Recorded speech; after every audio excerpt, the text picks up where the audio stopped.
नमस्कार दोस्तों, मैं हूँ राज शिकारी। बहुत दिनों के बाद वीडियो बना रहा हूँ क्योंकि मैं देख रहा था डेथ नोट। इसके दोनों सीज़न मैंने देखी है, लगभग 37 एपिसोड थे और देखने में मुझे लगभग 15 से 20 दिन का टाइम लगा। और अब मैं जाके इसका रिव्यू डाल रहा हूँ। तो मैं आपको पहले बता दूँ कि इसमें बहुत सारे स्पॉयलर्स हो गए। अगर आपने भी एनीमे अभी तक नहीं देखा है 15 साल के बाद भी, और मेरी तरह अगर आप बैठे हुए हैं तो बाद में आके देख लेना। अभी स्पॉयलर अगर तुम्हें पसंद ना आए तो, अगर तुम स्पॉयलर सुनना चाहते हो तो कोई बात नहीं, दे कंटिन्यू करते हो और क्या। तो बेसिकली मैं 15 साल के बाद देख रहा हूँ एनिमे, क्योंकि मैं एनिमे इतना फ्रिक्वेंटली नहीं देखता।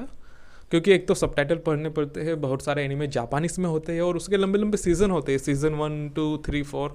तो मैं सोचता हूँ कि इतना सब क्या ही करना अब। तो इससे अच्छा मैं कुछ वेब सीरीज़ वगैरह देख लेता हूँ, मूवीज़ देख लेता हूँ, कॉमेडी शो देख लेता हूँ। मगर फिर भी मेरे एक फ्रेंड ने मुझे रेफ़र किया कि भाई डेथ नोट देखो, अगर तुम्हें शॉर्ट वाली चीज़ें अच्छी लगती है कि भाई जल्दी से ख़त्म हो जाए, लंबी स्टोरी ना खींचे, तो डेथ नोट देखो। तो मैंने डेथ नोट डाला, दोनों सीज़न कंटिन्यू देखे बारी बारी, और उसमें मैं अपना रिव्यू देने वाला हूँ अभी। तो बेसिकली स्टोरी बढ़िया शुरू हुई थी, सब कुछ बढ़िया चल रहा था, मगर फिर चीज़ें धीरे धीरे आउट ऑफ लॉजिक चली जाती है, चीज़ें ऑकवर्ड चली जाती है और बहुत बार आप स्टोरी प्रेडिक्ट कर लेंगे कि ऐसा होगा और ऐसा ही होता है। कभी कभी आप नहीं कर पाएंगे क्योंकि चीज़ें अपोजिट हो जाती है। ठीक है, एक सस्पेंस क्रिएट हो जाता है, थ्रिलर क्रिएट हो जाता है। आप सोचते हैं कि अभी क्या होगा, अब ये क्या करेगा। बहुत सारे ट्विस्ट आते हैं, टर्न्स आते हैं स्टोरी में। कभी कभी स्टोरी को ज़बरदस्ती लंबा खींचा जाता है, कुछ प्लॉट बिना मतलब के डाले जाते हैं।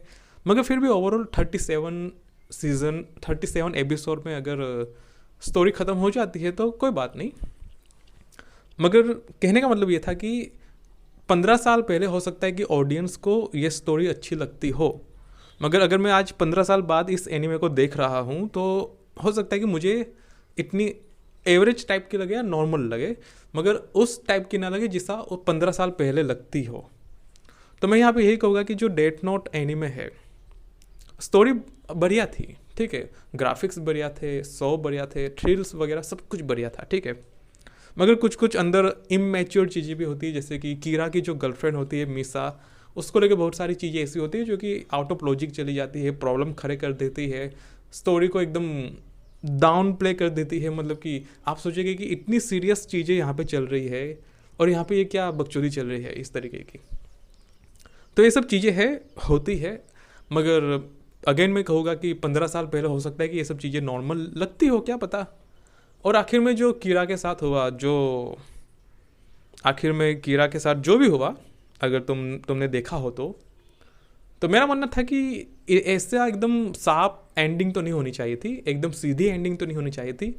कुछ ना कुछ ट्विस्ट दिखाया जाता था, कुछ ना कुछ प्लॉट क्रिएट किया जाता था, क्या किया जा सकता था। और मेरा मानना है कि तीसरा सीज़न भी आ सकता था अगर चाहते तो। इसको लेकर मैंने कुछ रिव्यू पढ़े, लोगों के कमेंट्स पढ़े, तो बहुत सारे लोगों का कहना है कि भाई ये कोई एंडिंग नहीं थी, ऐसी एंडिंग क्यों हुई, पता नहीं राइटर थक गया था या फिर उसकी क्रिएटिविटी ख़त्म हो गई थी, क्या पता। मगर मेरा भी मानना है कि कीरा की एंडिंग जिस तरीके से हुई वो अच्छी नहीं हुई। और चलो हो भी गई तो कम से कम पूरा प्लॉट क्लियर करना चाहिए था, क्योंकि बहुत सारी चीज़ें ऐसी है जो कि बिना क्लियर किए ही ख़त्म कर दी गई। जैसे कि कीरा की जो गर्लफ्रेंड थी मिसा, उसके साथ क्या होता है, उसका आखिर में क्या होता है, कुछ नहीं पता। आखिर में डेथ गॉड का क्या होता है, कहाँ जाता है, क्या करता है, कुछ नहीं पता। आखिर में वो जो बुक होती है उसका क्या होता है, वो भी कुछ नहीं पता। आखिर में जो शहर में जो क्राइम हो रहे होते हैं उसका क्या होता है, वो भी नहीं पता। तो बहुत सारी चीज़ें ऐसी है कि चलो कीरा आखिर में उसके साथ जो भी हुआ, मगर उसके जाने के बाद चीज़ें कैसे बदली, कैसे ख़राब हुई या अच्छी हुई या फिर नॉर्मल रही, ये चीज़ें भी बतानी चाहिए थी।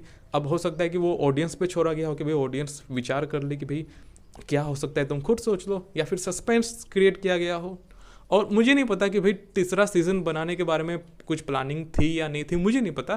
क्योंकि ऐसा होता है कि बहुत बार जो राइटर होते हैं, प्रोडक्शन हाउस होते हैं, वो तीसरे चौथे सीज़न की भी तैयारी करके बैठे होते हैं, मगर कुछ ना कुछ कॉन्सिक्वेंस ऐसे होते हैं कि भाई आपको रोकना पड़ता है काम। आपकी इच्छा भले थी कि भाई तीसरे सीज़न में सब क्लियर करेंगे, चौथे सीज़न में सब क्लियर करेंगे, मगर हो सकता है कि भाई ऐसे सर्कमस्टांस ना रहे हो, कुछ प्रॉब्लम आ गई हो, कुछ भी XYZ हो सकता है। तो अगर मेरा मानना है कि भाई तीसरा सीज़न आता तो चीज़ें ज़्यादा क्लियर होती, अच्छा रहता, ठीक है। और अगर मैं बात करूँ तो एनीमे मैं पहले भी देख चुका हूँ, कुछ कुछ एनीमे देखता हूँ मैं बीच बीच में, जैसे कि ड्रैगन बॉल जी हो गया, फिर फेरी टेल हो गया, फिर द लास्ट एयर बैंड हो गया, अवतार। ये सब चीज़ें मैं कभी कभी देख लेता हूँ, क्योंकि बहुत लंबे सीजन होते हैं इसलिए मैं कुछ कुछ कुछ एपिसोड ही देख पाता हूँ, मगर स्टोरी बढ़िया होती है, ठीक है, स्टोरी ठीक होती है, बढ़िया होती है। तो इसलिए मैं एनिमे इतना देखता नहीं, क्योंकि मैंने कहा कि भाई जापानीज में होता ही ज़्यादातर, सबटाइटल पढ़ने पड़ते, बहुत सारी चीज़ें हैं जिसको लेकर मैं थोड़ा अवॉइड करता हूँ। तो ये था मेरा रिव्यू डेथ नोट का। तुम्हें देखना हो तो बिल्कुल देख सकते हो, बढ़िया है, ठीक है, उसमें कोई दो राय नहीं है। जापान की सिटी के बारे में, शहर के बारे में, वहाँ की सोसाइटी के बारे में बहुत कुछ दिखाया गया है, वहाँ की लाइफस्टाइल कैसी है, बहुत सारे डायनेमिक्स वगैरह, पॉलिटिक्स वगैरह, बहुत कुछ बताया जाता है। मगर ओवरऑल मुझे पता नहीं कि ये किस एज ग्रुप के लोगों के लिए बनाया गया था, पता नहीं बच्चों के लिए बनाया गया था या बड़ों के लिए बनाया गया था, मुझे नहीं पता। मैंने न्यूज़ पढ़ी थी कि भाई इस डेथ नोट को कुछ देशों में बैन भी किया गया, पता नहीं क्यों बैन किया गया, मुझे तो ऐसा कुछ लगा नहीं कि भाई बैन करने जैसा कुछ हो इस एनिमे में। हालांकि मैं फिर से कहता हूँ कि 15 साल पहले क्या पता सरकार को भी लगता हो कि भाई बैन कर दो इस पर। भारत में पता नहीं बैन नहीं हुआ होगा, मगर मैं बाकी देश की बात कर रहा हूँ, बाकी देशों में कुछ कुछ देशों में सरकारों ने बैन किया था।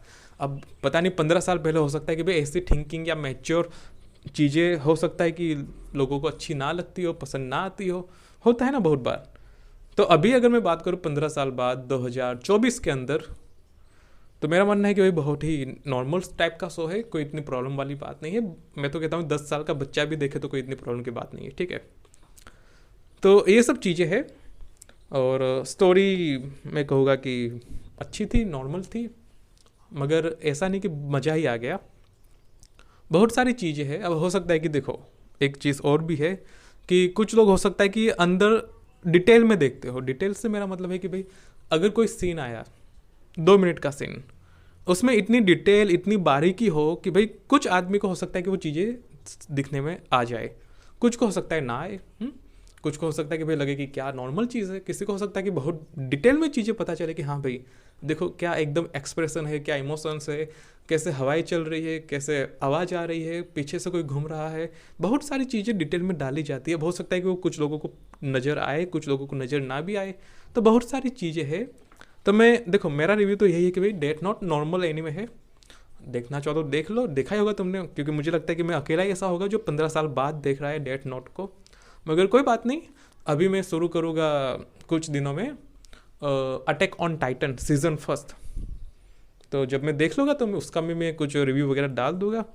तो हो सके तो नीचे सब्सक्राइब कर दो, फ्री में है सब कुछ, और मैं अपना रिव्यू डाल दूँगा। सो पसंद लगे तो नीचे कमेंट करके बताओ कि क्या अच्छा लगा, तुम्हारा क्या ओपिनियन है इस डेथ नोट एनीमे को लेके, और सब्सक्राइब कर दो, बाकी तो कुछ नहीं। सो इट इज़ मी राज शिकारी साइनिंग ऑफ।